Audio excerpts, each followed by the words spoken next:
কোরআনের যত জায়গা আছে আল্লাহ আমাকে দেখাইছেন।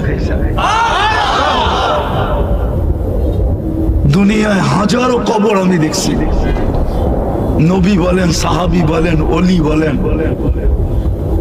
১৬ লক্ষ সাহাবীর ভিতর থেকে ২-৪-৫ হাজারের কবর বাকি আছে, হয়তো হাতের করে গণলে আমি দেখি নাই, বাকি সব দেখে ফেলছি।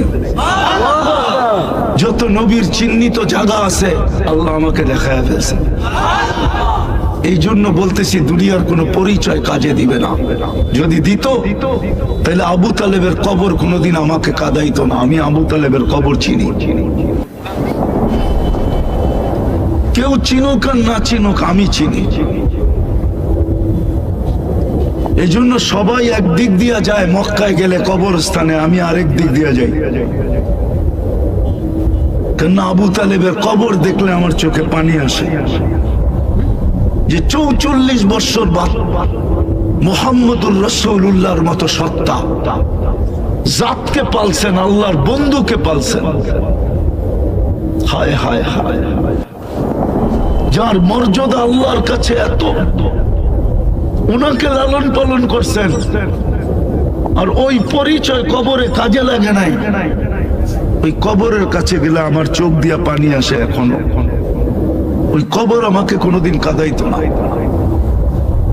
কমরু আইল্যান্ডে উসমান রাদিয়াল্লাহু তাআলা আনহুর 13 বছরের ছেলের কবর, মুহাম্মদ ইবনে উসমান ইবনে আফফান।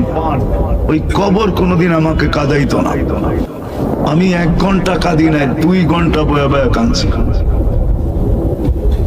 কেন আমি ফজরের পরে গেছি, গেট খোলা ছিল না, আমি দেওয়ালের উপর দিয়ে ঢুকছি।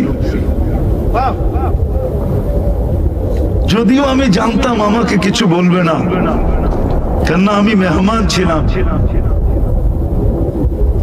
টপ লেভেলের মেহমান ছিলাম ওইখানে। যখন দরজা খুলছে তখন আমি শেষমেশ বাহির হয়ে আসছি। ওই কবর কোনোদিন আমাকে কাঁদাইতো না। বেলালের বাড়ি আমাকে 6 বার কাঁদাইতো না রাদিয়াল্লাহু তাআলা আনহু।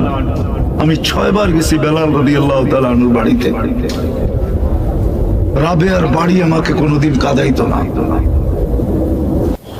ফেরাউনের কৃতদাসীর কবর আমাকে কাঁদাইতো না।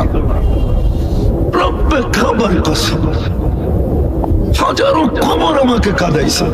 এই জন্য যুবক, তোমাদের পায়ে হাত দিয়া ধরে ফিরে আসো। আল্লাহ কালকে ইসলামের ফিতা দিয়া মাপবে, অন্য কোন ফিতা দিয়া মাপবে না। কয়দিন থাকবে যৌবন?